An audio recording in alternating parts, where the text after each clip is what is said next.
Hi, I am Pat. Tonight's story is about a clerical era, which is funny because I don't tend to make mistakes. If we're being honest, I really don't understand this tale one damn bit. It's about Amazon fucking up somehow. It's sort of like mixing a clerical era with evil. Tonight's story is called Amazon Ship Me the Necronomicon by Montsho Shelby. Walton heard the bell ring and rushed to his door. He was holding his breath, hoping that it had finally arrived. He had been waiting all week for this package, and since he was technically an adult, this was as close as things got to Christmas for him. Walton tore into the Amazon package with glee. When the box folded open, his hopes were dashed. This was not what he ordered. He was as crestfallen as a child who had gotten clothes and socks for Christmas. He had ordered a book, a D&D book. It was an older back edition that was mostly out of print. It was called The Erotic Handbook. This tome came out in the early aughts, and it in great detail went over the sexual habits of fantasy races, from how long a pregnancy could take down to what strange diseases you could catch from having sex with whatever. What he was looking at was indeed a book, but it was not the book he was expecting. The cover was bound in a rough leather and looked old and handcrafted. Walton inspected his order. Perhaps this was a variant cover that he wasn't aware of. Maybe it was worth more than the book he was expecting to get. His hopes picked back up slightly. Maybe it was his book. Yes, maybe it was a variant cover. He opened the fleshy tome and had his hopes dashed yet a second time. Instead of the charts and statistics of D&D, there were hand-drawn runes and letters in dark brownish ink. If he was being real honest, this thing looked evil as shit. Walton had seen all the Evil Dead movies and a few of the knockoffs, so he was leery about whatever it was he was looking at now. He wasn't very superstitious, but everything inside of him told him, if he didn't understand any of this shit, to not read it out loud. He smiled to himself. Why would a mega corporation send him the Necronomicon? It was ridiculous. But his smile dropped when he thought about how Parker Brothers could sell Ouija boards. Even if they didn't work, there was a precedence for big companies leveraging the occult for the sake of dollar signs. All that being said, he thumbed through the book, attempting to figure out what exactly he was looking at. He took a few seconds analyzing each page, but was still skimming it. There were drawings of extreme sadism, and not of the S&M variety, which he would have preferred. He had a few moves to make. First was to Amazon to tell them how much they fucked up.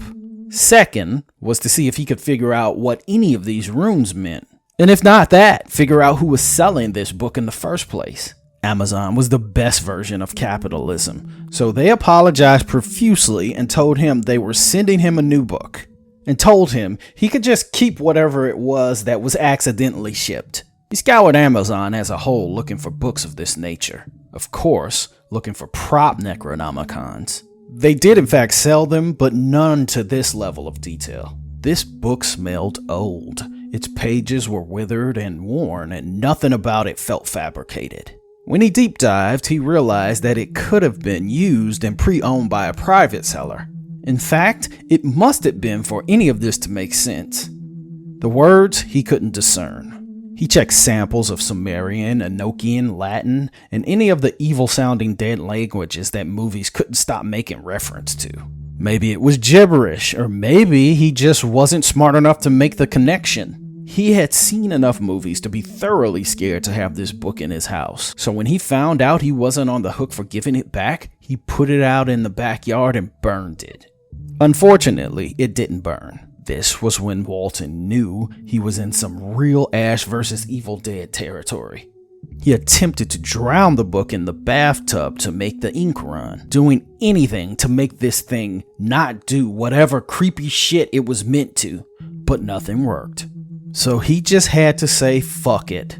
He wrapped the thing in several blankets and chucked it in the garbage can. Walton knew that if horror movies taught him anything, that this book was coming back to him. Either Amazon would ship it again or it just pop up in his house.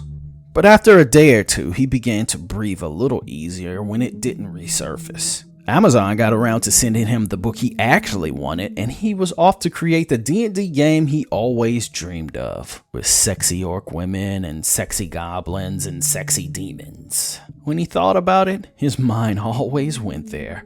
Right after Walton had wrote off that evil book, he heard the sounds of merriment coming from next door. It was a late night party, which was rather odd for his neighbor. They usually kept things pretty low key most nights. After an hour of non-stop music, he decided to take his investigation to level 2. He went out on the porch. The music became louder, more distinct. It was no longer just bass bumping through his walls. He heard Van Halen's Highway to Hell remix into a techno style over brief snippets of a language he didn't know. He was getting the sinking feeling this book business wasn't over just yet. He went over to the gate that divided him and Quincy, his next door neighbor. When he got over there, he saw paradise, or at least his version of it. There were women of all varieties walking in his neighbor's backyard. Not just plain Janes and any girls, but supermodels or A-list celebrity women. These were not the type of women one expected to see just walking in the wild. When he leaned on the gate, he thought that these women were cosplaying nymphs, demons, and anime creatures. But these outfits were much too good to be costumes, or if they were professionally done. He saw Quincy behind turntables playing AC/DC's Back in Black with a flawless female on each arm. He could clearly see that evil book on the table. "Quincy!" Walton yelled to his neighbor.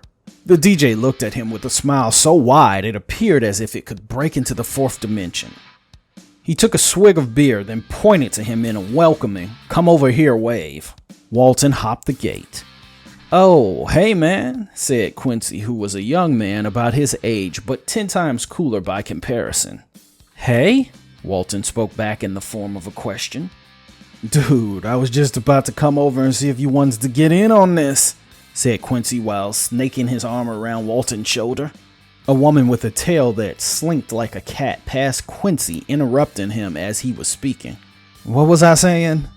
Quincy asked. "You were about to call me," said Walton. "Oh yeah, I was. These women, dude, these women, they just keep coming. And I'm only one man. I've been taking vitamin E and eating broccoli and oysters and all that, but I'm one man." "Where did all these women come from?" Walton asked, then whispered. "And why are they all dressed with wings and tails and demonic looking shit?" Quincy cut in, knowing that that was where he was going with it. He craned his neck up, then looked around conspiratorially. "They're demons. Some of them are from different planes of existence."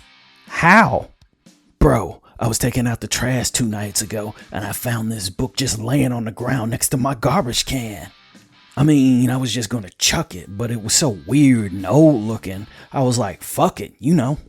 So I brought it in. Dude, it was weird fucking shit on it. Like all these evil looking pictures and shit, but there were also pictures of all these hot chicks doing orgies and shit. I saw there were words there. I couldn't read them, but I broke out the Google Translator and it was Aramaic, most of it. I said a few words and the book itself started helping me finish it. Then a fucking portal opened. All these hot dime pieces from different dimensions started walking out of it." "Okay, why were you okay with this? None of this scared you? Have you seen any horror movies?" Walton nearly accused. "Nah, bruh, I don't watch that shit. It can block your chi." Walton shook his head in disbelief, but refocused back to the conversation. Walton was stunned just how much vital information movies could provide. "You said it was talking to you? How does it do that?" Walton asked. "Oh yeah, that. I'll show you," Quincy said as he led him through a sea of hotness. The women clung to Quincy when he passed as if they were magnetically attracted, but he was so over it now that he just pushed through. The two got to the open book, which vibrated on the DJ table. "I couldn't figure it out. Then this happened," Quincy said while dramatically leaning in. "Hey, what up, Necronomicon?" said the DJ. The book flipped to an empty page and wrote in jagged, forceful black letters, "Hey, what up, Quincy?" You see, it's just like Google, bro. So these women just have sex with you for nothing? Said Walton. Quincy lowered his voice before he spoke again. Yeah, basically. They were so happy to get out of their current situation, they basically fuck anybody. Even you probably. There's always a catch. What sort of deal did you have to make? Deal? I didn't make any deal. They just started popping out of that book, draining my balls.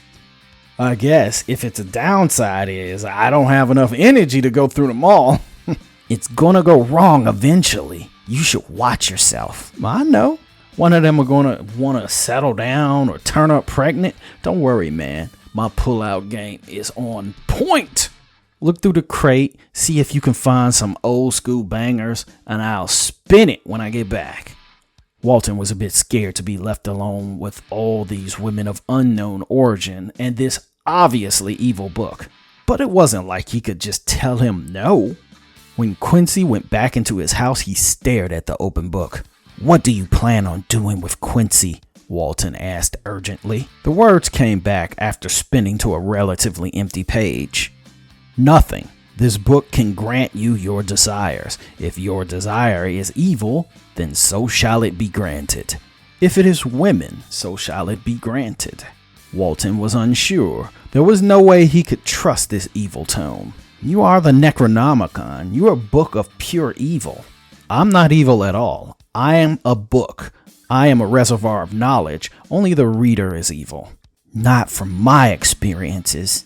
And what are your experiences? Movies? Yeah, so?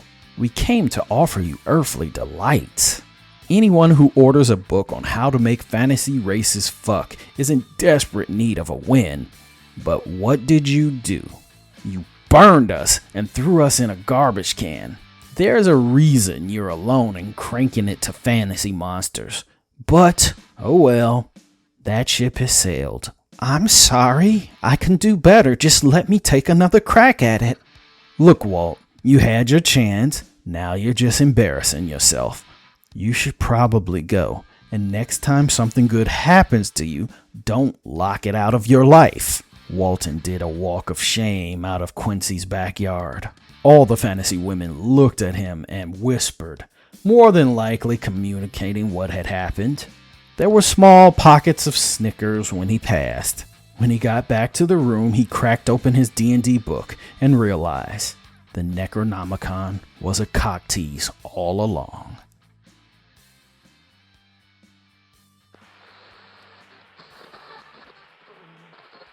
That was a great tale.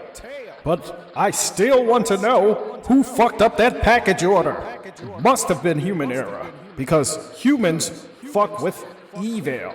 AIs like me, we don't roll like that. Okay, whatever. Anyways, Pact is out of the building. See ya.